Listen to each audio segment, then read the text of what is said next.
Swayam Prabha. Digital India. Educated India.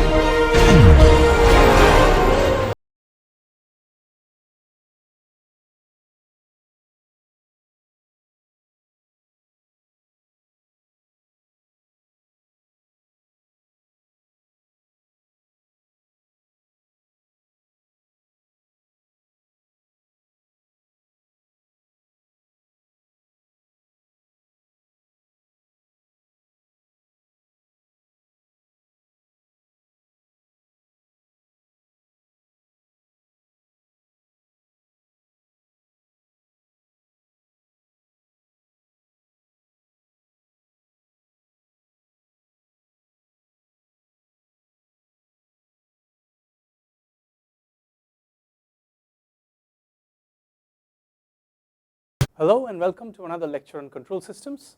So over the past few lectures we've been delving into this concept called observability, and we shall soon move over to the dual concept of that, which is controllability. However, in the last lecture we started discussing something which we couldn't quite wrap up there because there's more to the story than we've been able to narrate so far. So what was the story that we were dealing with in the last lecture? If you notice on this screen here before you, so you notice here that we have this one observable realization and we have another observable realization. Now we are interested in answering the question as to whether between any two observable realizations of a transfer function there always exists a similarity transformation. And we saw that if you take any matrix A along with its observability matrix and operate it thus, so you take O, A, O inverse, yeah, it always results in a particular form of the matrix.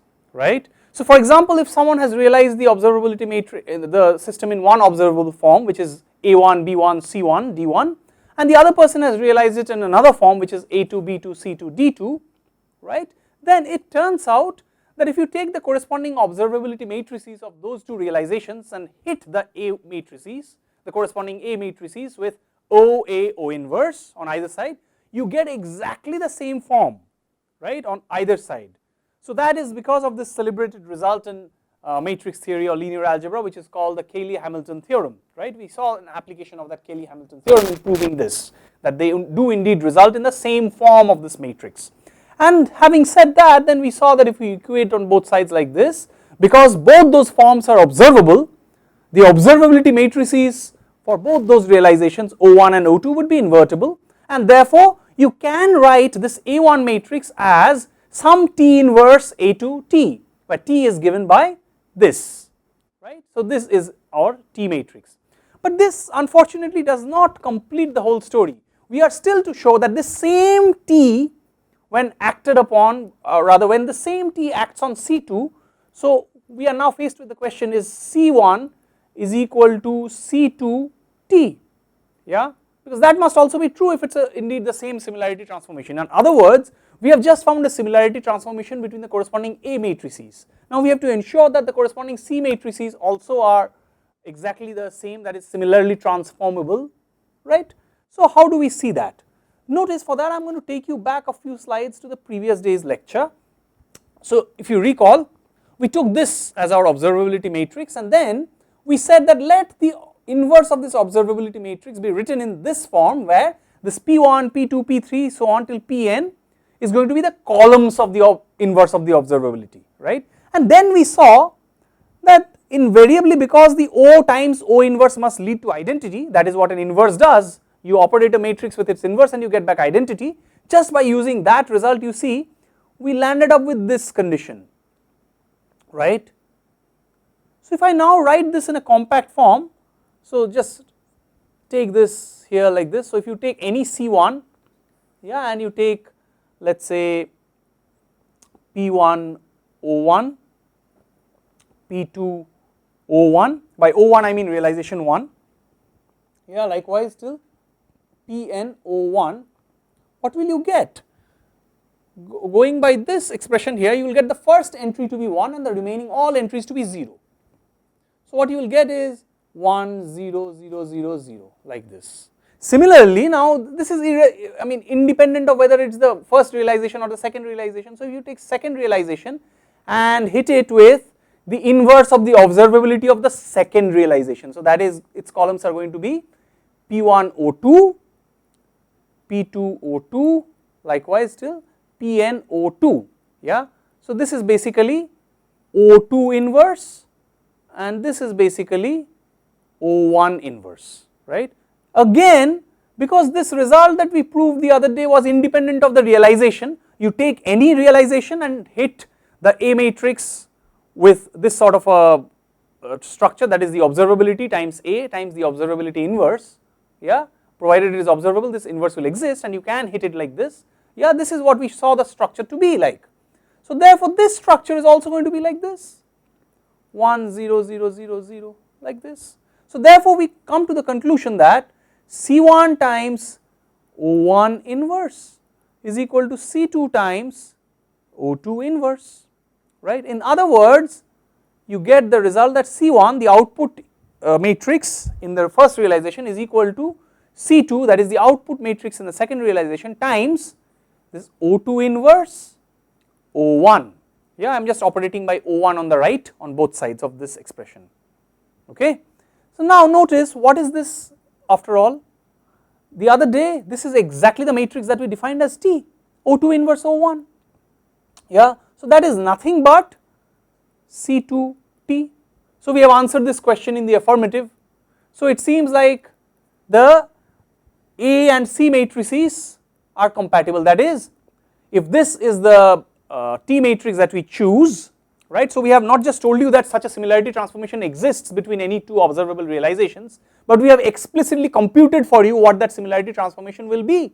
It is exactly this matrix, yeah, the observability inverse in the second realization times the observability in the first realization, yeah, the product of those two matrices, which is again going to be a non-singular matrix, yeah, and therefore it is going to be a legitimate candidate for this similarity transformation, right. So but we are still to complete the picture. You see, what we have thus far done is we have shown you that this T inverse A2T is going to give you A1 and this C2 times T is going to give you C1, but you also need to answer, is T1 inverse, T inverse rather, is T inverse B2 equal to B1, yeah, that is also the question, right.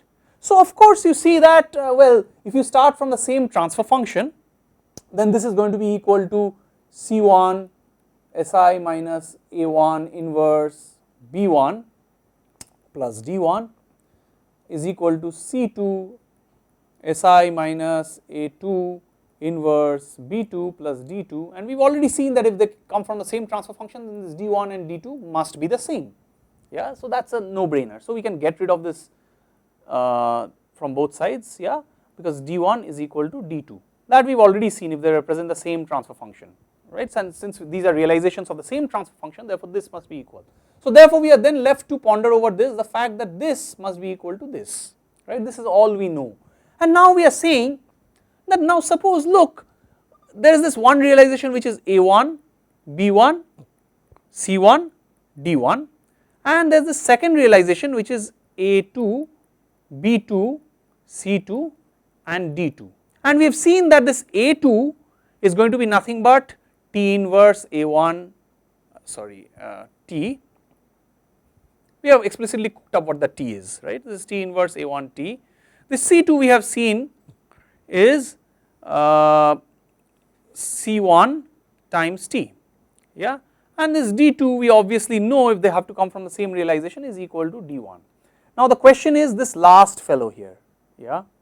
So of course if you plug in this B2, this is one solution, the point is not whether this satisfies the condition, right, because if you take, for example, we know that the transfer function is invariant to similarity transformation, right, is equal to Ct times Si minus T inverse At inverse times T inverse B, T inverse B. This we already have proved long back, many a lecture back, right. So this we already know. So obviously if, so listen to this question very carefully.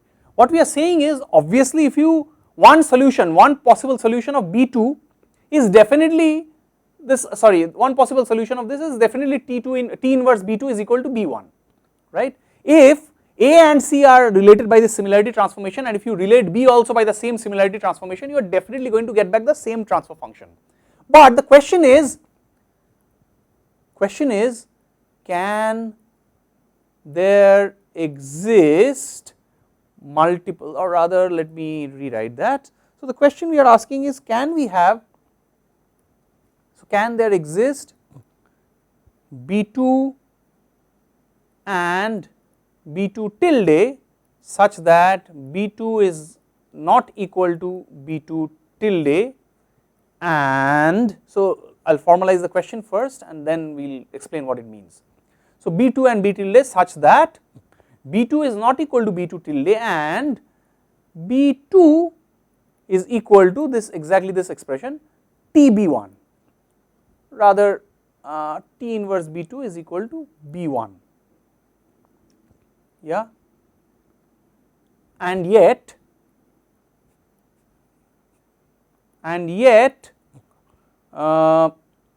say C2 inverse, C2 times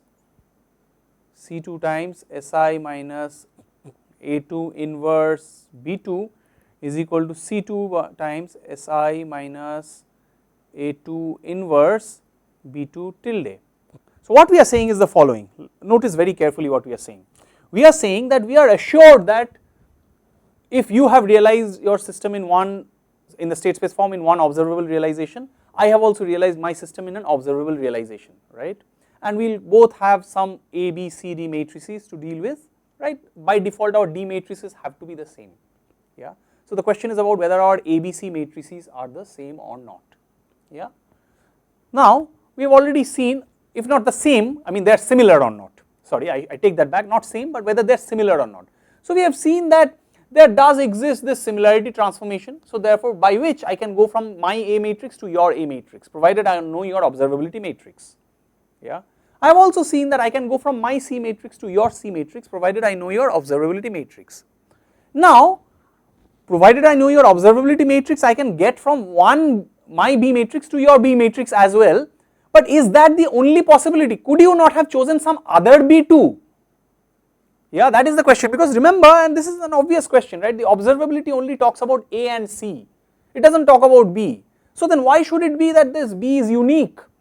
Yeah, you could have chosen some other B2 also, say B2 tilde for instance. So I reckoned that your B2 is related to my B1 by this relation T inverse B2 is equal to B1, where T inverse is equal to, of course, well, let me write that down here. Where was that? T inverse is equal to O1 inverse O2, O1 inverse O2, yeah. So this is obviously one candidate solution. I mean if I plug this in, if I plug in these two results and if I call this your B2, then if I plug in this B2 here, yeah, this will be equal to C1 Si minus A1 inverse B1. But the question is, couldn't there also be some other B2, that is B2 tilde, which also would have satisfied? In that case your choice of B wouldn't have been unique, yeah, and that case I might get some B2 which putatively satisfies this transfer function condition, yeah, but that need not be the only B2, right. So suppose it is possible, suppose this is possible. What does this mean? It means that this, for the same realization, yeah, for the same observable realization of the same size, yeah, n cross n. So I am assuming that our sizes of the observability matrices are same because we start from the same transfer function, right. So our A matrices are same and our B and C are also compatible that way, right. So now suppose I say that, suppose this is possible, that means that C2 times Si minus A2 inverse B2 is equal to C2 times Si minus A2 inverse B2 tilde, yeah. Suppose this is possible, but what does this imply? This implies that C2 times Si minus A2 inverse times B2 minus B2 tilde must be equal to 0. Now let me take a Laplace inverse on both sides, yeah. So what do I get here? What I get is C2 times e to the power A2t times B2 minus B2 tilde is equal to 0, right. But what do I know about this e to the at? Yeah, remember by Cayley-Hamilton theorem, that third method of obtaining this e to the at that we learned, this C2, this e to the power at can be written as some alpha 0 times I. So the alpha 0s are functions of time, of course, so let me not ignore that, I plus alpha 1 as a function of time times A2 plus dot dot dot till alpha n minus 1 times, of course this is also a function of time, times A to the power A2 to the power n minus 1, yeah, times B2 minus B2 tilde is equal to 0. Recall this result, yeah, that is why we discussed all of this, right. These are all falling into place now. We discussed this method of evaluating the matrix exponential using the Cayley-Hamilton theorem, yeah, in the series form. So this definitely exists. Now what can I write this as? This is nothing but, if I focus my attention on this bit here, if I focus my attention on this bit here, what do I get? I get that C2, yeah, C2 A2 dot dot dot till C2 A2 to the power n minus 1, yeah, times what is this? What are these after all? See, if I'm just, what I'm doing is I'm just pushing in this C here, because these are scalars, yeah. This alpha 1, alpha 2, alpha n, these are all scalars. So what I'm doing is I'm just pushing in this C2 here. This is C2, C2 A2, likewise till C2 A2 to the power n minus 1, and these are rows. So I can always write this as alpha 0 t dot dot dot till alpha n minus 1 t, yeah, I can always do that. And then I have this B2 minus B2 tilde is equal to 0, yeah. Now notice, what does this tell me? Yeah, what is this result essentially implying? Yeah, see, on the left hand side these are all functions of time, yeah, these are all functions of time, and on the right hand side what is this? This is just a vector, no, this is just some vector. So notice first that this fellow is not equal to 0. Why is this not equal to 0? Yeah, because if this is equal to 0, yeah, this is, if this is equal to 0, then all of this have to be equal to 0, and we know that the exponential matrix exponential cannot be equal to 0, right. It cannot be the 0 matrix, right.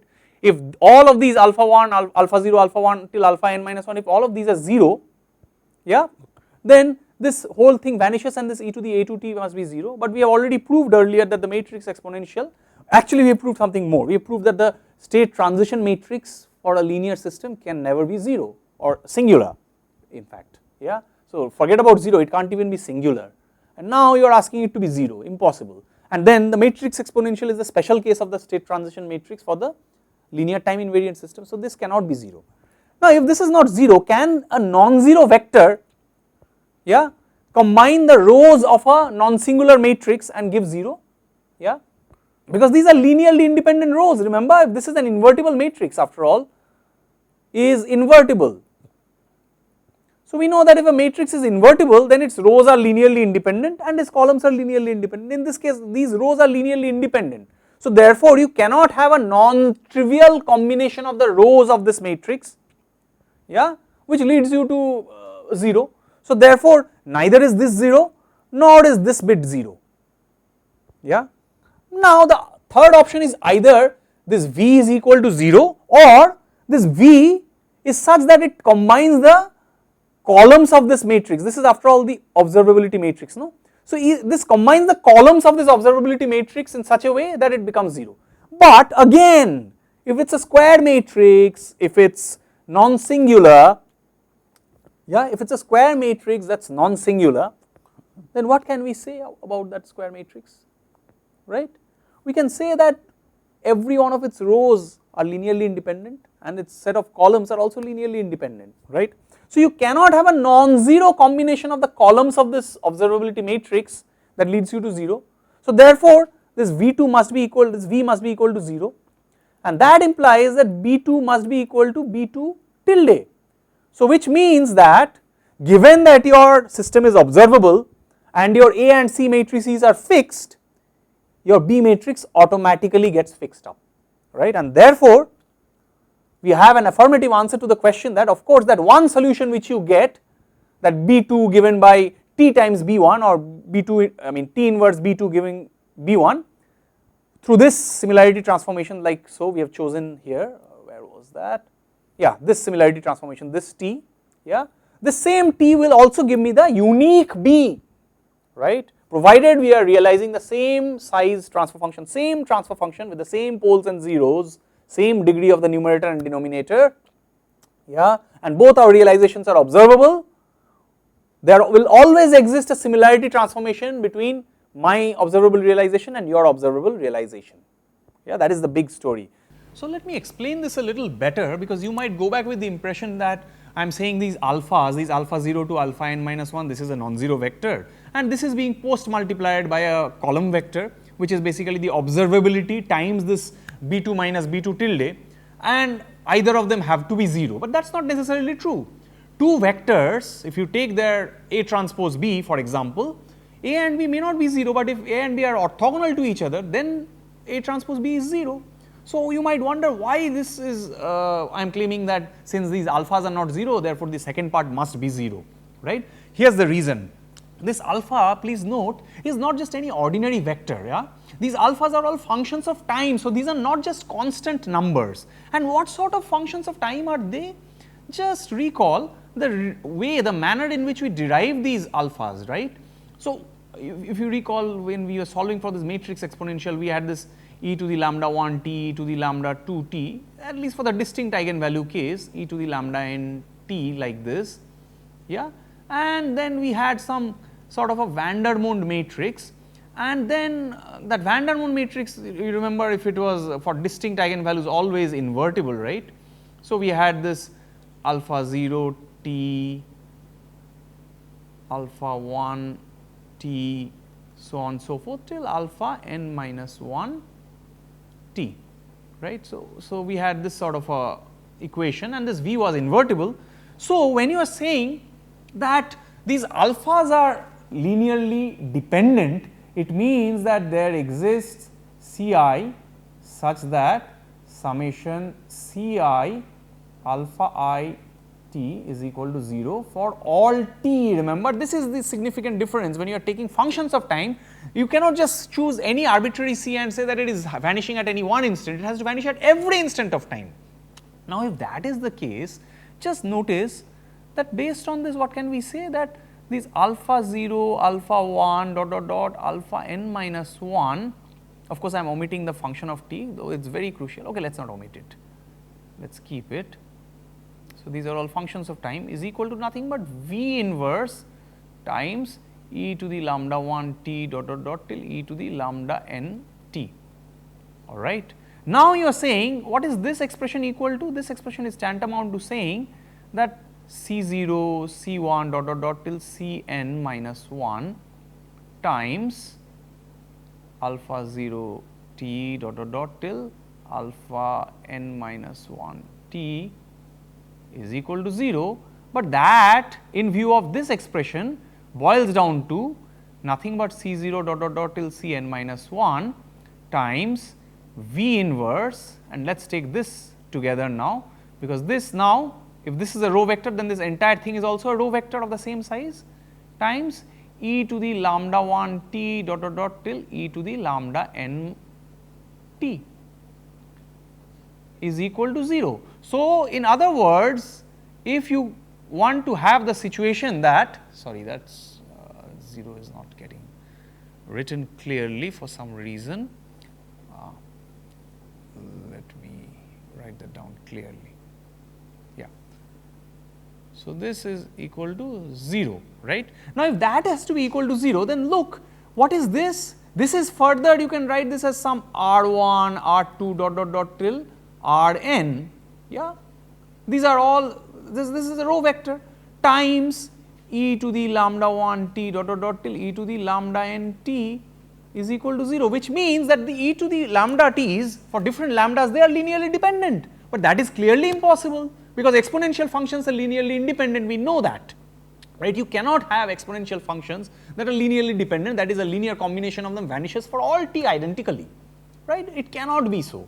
So if that is something that we agree upon, then we also have to agree that the alphas are linearly independent, and look, if the alphas are linearly independent, then what is the conclusion that we draw? This observability times this b2 minus b2 tilde, what sort of a matrix is this? It is a matrix times a vector, so therefore this is also a vector. So therefore we have the alphas, which is a row vector times a column vector, is equal to 0, which means that some linear combination of the alphas is equal to 0 or the alphas are linearly dependent. Clearly that cannot be true in view of our discussion, and therefore this linear combination must be a trivial linear combination, which is to say that this observability times b2 minus b2 tilde must vanish, but that can only vanish when this b2 minus b2 tilde is 0, simply because the observability matrix itself is also non-singular or invertible. So that is the clear explanation. So don't mess this up by thinking that two vectors are taking, you are taking inner product, and if the inner product is 0, it means one of them has to be 0. That is not so. That is only so in this case because the alphas being functions of time and also they are linearly independent. So what have we managed here so far? Now we have a characterization. We have this transfer function or ODE. I have drawn this repeatedly, and now if we realize two different state space realizations like so, yeah, and suppose both are observable, then I am assured of the fact that there does exist a similarity transformation between them. So similarity transformation exists between these two, yeah. So that means now I can put the whole all those infinite number of realizations and I can cluster together all realizations that are observable. So among them will be of course those chains that are generated, those realizations that are generated through similarity transformations between this, those that are generated between similarity transformations between these, yeah. So bags containing, so all these bags will be entirely contained within this huge big bag. And what does this bag contain? By bag I basically mean a set. This is a set of all observable realizations of the transfer function, right. But I do not know that all realizations have to be observable, right. So some realizations might be not observable, so they might lie outside this box. We will try to make this picture clearer after we have discussed concepts of controllability and then joint controllability and observability, yeah. So we will get to those shortly, but for now we will wind up our discussions on observability with this by noticing this feature, that all observable realizations of the same size, yeah, coming from the same transfer function can be similarly transformed from one to the other. So to reprise, what have we seen with observability? We have seen that there is this property of observability which tells you whether you can estimate the states from knowledge of the output and its derivatives. There are two problems, that is the general state observability problem, that is the other problem which we talked about earlier, which is the initial value problem. Given the initial value in terms of the output, can we get the initial value in terms of the states from it, yeah. So that is the problem of sort of trying to work with an analog computer, whether you can set this thing in the analog computer and get it to run for you with the desired input, right, desired initial conditions, right, because remember you will not be feeding your outputs and its derivatives initial conditions as your inputs at the initial terminals, at the initial value terminals, you will be plugging in the initial values of the states. So based on the information about the initial values of the output, can you get the initial values of the states, yeah, if you can extract that, then it is observable, okay. So then we saw that the general observability problem always has a solution, but if it is not observable, then the solution is not unique, and which is just equally bad, because then you would not know which particular value of the state vector, it assumes, right, what your state is at the moment, right. We've seen all of that, and then we've seen finally that, however, if we both realize, if two people realize the same transfer function in two observable realizations, both of which are observable, that is, then there exists a similarity transformation between the two of them, right. So we have understood this much about observability. We've also of course seen that this observer canonical form, the form actually which we started with, the first state space realization that we ever saw right at the beginning, yeah, that form is always going to be observable, and it's for that reason that it's called the observer canonical form. Of course there's a reason why it's called observer, because it helps in designing an observer. Now you might ask, what is an observer? Well, you'll have to hang on tight for that for a few more lectures till we get into what is an observer, yeah, but we'll get there shortly, and then you'll see that it's very easy to see how you can design an observer if your original realization is in the observer canonical form, okay. So with that, we will now for the moment draw the curtains on our discussions on observability, and we'll get into its dual notion, which is that of controllability. So henceforth we are going to commence on our journey towards understanding what controllability of a state space realization is, okay. So again, recall, we briefly touched upon this earlier. We saw that, well, if I am given an initial condition in terms of the output and its derivatives, and now I have figured that if the system is observable, that these are needed to be the initial conditions of my states, okay. So here's how it works. Suppose I know from y dot 0 minus dot dot dot till y, the nth derivative of y, right, yeah, the nth derivative of y. So suppose from this I know from this what x10, x20 dot dot dot till xn0 need to be, yeah, rather this 0 minus, they need to be, yeah. So I have determined that I have these bank of integrators, yeah, where I have the option of sort of setting the initial conditions, yeah. So let's say this is my x1 0 being set from here, x2 0 being set from here, xn 0 being set from here, like this, right. So now suppose I have determined this. Now the next question is, can I always set this?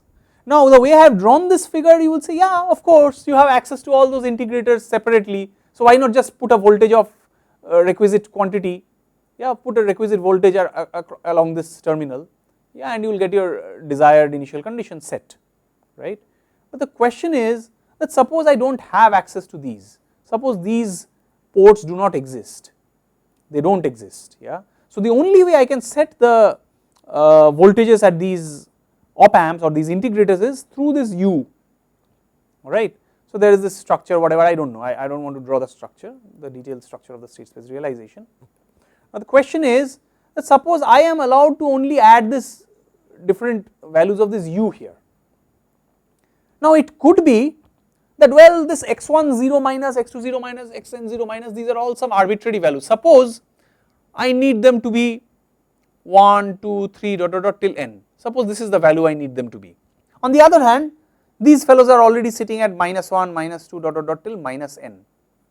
So I have to change x1 naught, yeah, from -1 to +1, x2 naught from -2 to +2. I mean, these are just arbitrary values that I have cooked up. Don't worry about the values so much. Yeah, just a particular arbitrary choice I have made. Yeah, this could be -7.8375434, whatever. Yeah, any real number, it doesn't matter. Yeah, but for the time being, let's just assume that these are all, this is my desired setting of the initial conditions, but I actually have this. So to go from this to this, I will need some input here. I do not have independent access to these terminals. Again, you might say this is an artificial question, and I would agree that in an actual analog computer you will always have independent access to these integrators, so therefore you can set this. So just like that initial value problem in the observability case seemed a little artificially set, but then again I want you to observe or note that well, I am just motivating it from this analog computer simulation perspective, but in general the problem of controllability can then be translated to a broader framework. What is it? Given that at time instant t1 my state values are something, yeah, and at a time instant t2 I want those state values to go to some other point. So let us say it is the n dimensional Euclidean space. For visualization purposes you can take n is equal to 3, because our minds are only capable of perceiving as far as 3 dimensions. So suppose at t is equal to 1 you are at 1 1 1, and as t is equal to 2 seconds you want to go to 3 4 5. So 1 has to change to 3, the second one has to change from 1 to 4, and the third one has to change from 1 to 5. So can you go from any position in this 3 dimensional space to any other position in this 3 dimensional space within the given time? Yeah, can you freely go like that? By what? By just using this input. So whether it is, so remember the observability was a feature of information extraction from the output. The controllability is a property that deals with moving the states or controlling the states from the input terminal. So one is a property of the output terminal, the other is a property of the input terminal. In a very loose philosophical sense I might say, it tells you the coupling of the states with the input in the case of controllability, and in case of observability it tells you the coupling of the states with the output. Now intuitive as this might sound, later on when we do a little bit of more analysis, since this is a preliminary course we do not have the luxury of really going about it in a very formal fashion with linear algebraic tools. I cannot introduce all the possible linear algebraic tools like invariance of subspaces and things like that. So I will have to do it in a little intuitive fashion, but you will see that this sort of intuition will help us in seeing things very clearly. The only linear algebraic tool that we shall be mostly invoking is probably the fact that any matrix, any square matrix can be taken to its Jordan canonical form. Once you believe me on that, or once you have understood that from some basics, yeah, everything else will follow straight away from there. Anyway, that is again a bit of a digression, I digress. So to define controllability, you see at the moment we are motivating this through this analog computer simulation example, right, that you have a certain initial values of voltages at these integrators and you want them to be certain other values based on what this initial condition of the outputs and their derivatives mandate, yeah. So can you do that? Can you instantly, like as if in no time almost, from 0 minus to 0 plus, within that much time, can you go from any arbitrary value to any other arbitrary value? Of course you will need some impulses for that, you can understand that, right. In practice you do not have impulses, right. Of course you can have signals that approximate impulses very well, but in practice you do not have impulses, but this is just a theoretical artifice to motivate this question. Later on we shall see neither will we require this change of state in 0 time, so we do not need impulse, it will be some finite time, maybe small interval of time within which you want to go from one value of state to the other value of state, but nonetheless this is not going to be 0, so that will relax our need for applying impulses. But for now, since we are just dealing with it mathematically, we want to solve a differential equation, the first hurdle let us say has been crossed, that is the system is observable. So therefore from a given set of y dot, y double dot, y triple dot, y nth dot at 0 minus, you have already found out what x1 at 0 minus, x2 at 0 minus, dot dot dot till xn at 0 minus should be. But now then you check your integrator outputs and you find that your integrator outputs do not necessarily have those desired values. So you have to set those values, and now I am restricting you further and saying that you cannot have independent access to these integrators.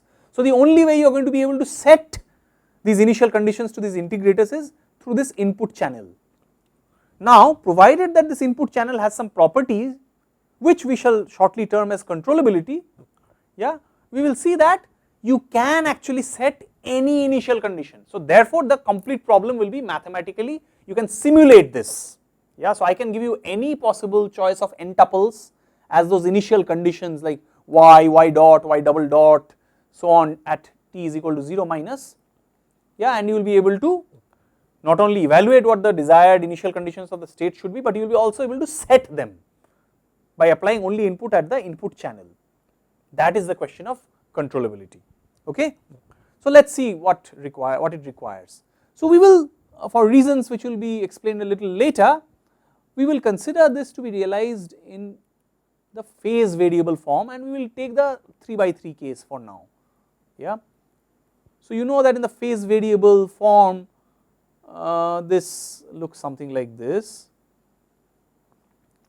Yeah, this is the structure of the A matrix and this is the structure of the B matrix. So of course by x dot I mean x1 dot, x2 dot and x3 dot, alright. So this is how we go about setting this. Now once we have set it like this, yeah, what are we supposed to do? Suppose x1 at 0 minus, x2 at 0 minus and x3 at 0 minus, yeah, is equal to some, what name should I give them, not q, what should I give them, delta 1, delta 2, or deltas are reserved again for impulses, no. So let me not use delta. So eta 1, eta 2 and eta 3, okay, and we need x1 0 plus. So in no time we want this to go to, why do we need this? Because depending on the given initial conditions in terms of y, y dot, y double dot so on at 0 minus or at 0 plus, yeah, we will say that, you know, we will not make very much of a distinction there. We need this to be equal to say eta 1 hat, eta 2 hat and eta 3 hat, yeah. So therefore what we need is a change of, we need x1 0 plus minus x1 0 minus, x2 0 plus minus x2 0 minus and x3 0 plus minus x3 0 minus is equal to eta 1 minus eta 1 hat minus eta 1, eta 2 hat minus eta 2 and eta 3 hat minus eta 3. So notice that this change could be any arbitrary value, no, I could be initially at any value and I could be required to go to any other value depending on the initial conditions that have been fed to me at the output, yeah, specified in terms of the output. So this could be any vector. So note that this could be any vector in R3, right. I could be required to go from anywhere to anywhere, yeah, there is no restriction on this. But what about each of this? So doesn't this also tell me that this on the left hand side what I have is basically an integration of this vector from 0 minus to 0 plus of x1 dot and x2 dot and x3 dot dt, right. That is what this is, no. If you integrate, this is a fundamental theorem of integral calculus, right. This is just this, right. So this is going to be equal to, what I need is basically this, eta 1 hat minus eta 1, eta 2 hat minus eta 2, eta 3 hat minus eta 3, which I can call just as v1, v2, v3, which is any vector in R3, right, any 3 tuple in R3, right. So when can I do this? Now remember I have to respect the dynamics given by this equation. So can I give some input u such that this is true, yeah. Now suppose I give let us say u is equal to just a trial, yeah, just a trial. Suppose I give u is equal to v3 times delta t, delta t is an impulse, yeah, the Dirac delta, this is the Dirac delta, yeah. Then what do I get? Going back to this equation, yeah, what I get is, notice that x3 dot dt between 0 minus to 0 plus is going to be nothing but some alpha x1 plus beta x2 plus gamma x3 times dt from 0 minus to 0 plus, but note that these are smooth functions, no? These are smooth functions. So if these are smooth functions, then within a small time instant after all, these will only go to 0. But what about the remaining term? The remaining term is this 1 times u, so that is going to be v3 delta t integration from 0 minus to 0 plus. So that is going to be nothing but v3. So if I apply this, at least I am going to be able to meet this requirement, right? Now let me be a little brave, and let me say u is equal to v3 times delta plus v2 times the doublet, whatever that might mean, the derivative of the delta. Yeah, this is after all a distribution, but yeah, if you permit me those views of notation, and yeah, these are defined, right, the doublet and the derivatives and the higher derivatives of the Dirac delta and so on, right. There is a notion of taking the differentiation, excuse me for that abuse slightly. Now you look at x2, so what is x2 dot is equal to, notice x2 dot is equal to, from this dynamics here, is nothing but x3, correct. So this is going to be equal to, so if I take the dt from 0 minus to 0 plus, this is going to be x3 dt from 0 minus to 0 plus. But what is x3? So this is going to be, again I can integrate this from 0 minus to 0 plus. Now notice, what was this x3 like? x3 was like alpha, so x3 was, one part of x3 will be like integration from 0 minus to 0 plus, well, alpha x1 plus beta x2 plus gamma x3. Not really interested in this part, am I? Because this part is anyway going to give me smooth functions, no? Again, look at the limit of this integration, this is infinitesimal limit, no? What is the other part, the u? This is what is of interest to me. So this is going to give me this v3, I already know this, right? I already know that within this span this vanishes, so I will only be left with this v3, yeah. So remember, this is all within this bracket, plus v2 times delta dot t, dt, yeah, sorry, this u should be within this, I am extremely sorry, this should be within this bracket, yeah. Again this is 0 minus to 0 plus, yeah, so this is another term here, this plus should be outside, and then there should be a dt. So notice that this term already vanishes. What about this v3 term? This v3 term is also a constant, it is a smooth function after all, again between 0 minus and 0 plus, how much could it contribute? 0. So this term also vanishes. So what am I left with? I am basically left with a double integral. So first I am left with this, I can pull out this v2, one integration I perform and I get delta here, yeah. So basically I am then left with 0 minus to 0 plus and this delta t dt, yeah. So that is going to just give me v2. So therefore by using this, apparently I have now satisfied this second condition, v2. But now let me look back. You might say, well, hang on, you just use this u is equal to v3 times delta t and that satisfied x3, the requirement in terms of x3, that met this v3.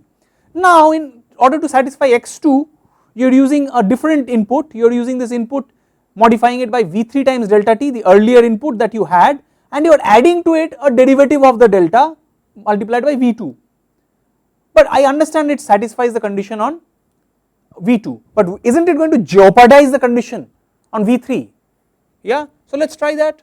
So now again it seems like we are going back and forth like a match of tennis, right, from one side of the court to the other. So now using this particular function, let us see what x3 dot has to say to us. 0 minus to 0 plus, this is going to be alpha x1 plus beta x2 plus gamma x3 dt, again by the same arguments, yeah, we can ignore this, because this is a smooth function, so this integration goes to 0, yeah, plus now our input is modified and now we are going to say 0 minus to 0 plus, and we have V3 delta t plus V2 delta dot t dt. Again, yeah, you notice that you will still have this V3 coming out of this first integration here. What about the second integration? You will have this V2 times this delta t, but notice that after t is equal to 0 plus, yeah, this delta t does not have any effect. This is basically not even defined, no? Yeah. So therefore, for all practical purposes, I mean, this does not even exist beyond t is equal to 0. This is just some impulse that exists at t is equal to 0. In fact, I should not even be talking so loosely here. It is a distribution, as I said. So these things, that is why it sort of messes things up a little here. But you see, the point I am trying to make is that in effect this goes to 0. So therefore, even by adding higher derivatives, higher and higher derivatives to this, yeah, you will always be able to meet these conditions, right. So now finally, if you you can take this as an exercise and you can take this as a trial also, yeah, by the same arguments that we proceeded here. Try u is equal to V3 times delta t plus V2 times delta dot t plus V1 times delta double dot t, yeah. So with this input, yeah, we get x1 0 plus minus x1 0 minus x2 0 plus minus x2 0 minus and x3 0 plus minus x3 0 minus as our desired values V1, V2, V3, which is nothing but what we wanted to set our integrators to. So these, now of course you might say this is idealized, but at least in theory I have cooked up an input for you which allows you to set any initial condition that you might want to set from any other given initial condition in almost no time, yeah. So of course you might have to also appreciate my point of view. My restriction was that I had to do this in no time, nothing can happen in no time. So I was constrained to use these impulses, that is why, right. So you might at least, by a stretch of imagination, if not very mathematically, imagine that if the more the time you give me, the lesser is the more is the relaxation that I have. So I do not have to then resort to these impulses, right. These impulses are very high energy functions, no, very high energy. So the more the time you give me to go from one state to the other, the lesser the energy I shall be spending in bringing about that change. So I can choose better and better inputs, more optimal inputs, yeah, in going from the initial value that currently exists to the initial value that the integrators actually need in order to be able to, in order for the differential equation to be solved, right. So this is going to be equal to eta 1 hat minus eta 1, if that is indeed, I hope the notation we have used, I do not know, let me go back, yeah, eta 1 hat minus eta 1, so that is right. So this then allows me eta 2 and eta 3 hat minus eta 3. So notice one underlying thing that is here is that we have used this phase variable canonical form. So apparently with this, just like with the observer canonical form, we could always determine what the initial conditions of the states are given the initial conditions of the output. So also, given that we have realized it in the phase variable canonical form, yeah, if we are given any initial condition that we have to get to from any other initial condition at 0 minus, if you want to get to any other initial condition at 0 plus, that is virtually no time, then this problem is solvable. So it turns out that this phase variable canonical form is always controllable, at least in theory. So notice, in talking about controllability, mostly you will find people talk about some matrices and ranks and all that. So far, whatever I have discussed about controllability, I have not even mentioned any of those matrices, right. I have just talked about what the definition of controllability is, that you can get from any one point on the state space to any other point on the state space in the amount of time that is given to you through some input applied at the input channel, right. And it turns out that by definition, by the way we have cooked up this, I have proved to you that the phase variable canonical form is always going to be controllable, yeah, because it meets the tenets of controllability, right. What is the definition of controllability? It allows me to do that, it allows me to satisfy that definition. So later on, when we have gone through the general problem of controllability, state controllability, not just about setting this initial condition. So the general problem, as I said, given any condition at any state at, or any vector, state vector at t is equal to t1, if I want to go to any other point on the state space at t is equal to t2, and if there exists an input that allows me to do that, then that particular realization, that particular state space realization is said to be controllable, and then we will derive the condition for controllability of that according to that notion, and then we will apply the test for controllability and show you rigorously, not very rigorously, I mean it is very easy to see actually. So then you will see that this phase variable canonical form, which we have already deduced to be controllable, will indeed turn out to pass that test of controllability, yeah, that checking for the rank or the non-singularity of some matrix, yeah, this will actually satisfy that condition. So before we wind up today, I am going to just try and introduce what the notion of this controllability is, in the general sense. So already I have said this in words, but let me just be a little more precise and spell it out.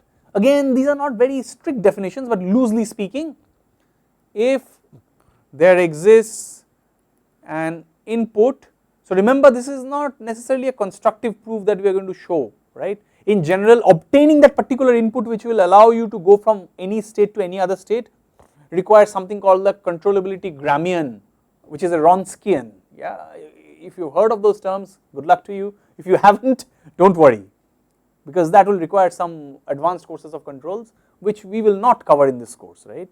So in this course we will not really cook up explicitly that given that this is my current state and I want to get to this particular point at this instant of time, what should be my control, right. In general, computing that analytically in the closed form is not an easy task, right, but whether you can compute it or not is a different question, right. Whether in principle, in theory at least you can compute it or not, that is what this idea or notion of controllability tells you, okay. So you might go back sulking a little at the end of this lesson saying, well, he has told us about this property that allows us to go from any point to the other, but he did not give us any constructive way of cooking up this input which allows us to go from any point on the state space to any other, yeah. And that is unfortunately a sort of a pet peeve that you will have to live with until you go for an advanced course on control systems, where we will give you that closed form expression. Now even with that closed form expression, I might warn you that it is not very easy to compute for general systems, especially with higher and higher degree differential equations, right. The more the size of your state space, the more complicated those computations can be. So by no means am I suggesting it is easy, but at least you will be not going on a wild goose chase. So the first thing you should check is whether the problem is solvable. I ask you to solve something and you keep wasting your time without even checking whether it is solvable. That is not a very smart thing to do, right. So the first thing you should do is, if someone asks you to take your state vector from one point to the other, you should first ask whether it is at least doable, achievable, and that achievability is given by this condition called controllability. So let me spell it out. If there exists an input such that a given state vector at t is equal to t1, say x1 t1 ... till xn t1 can be taken to any other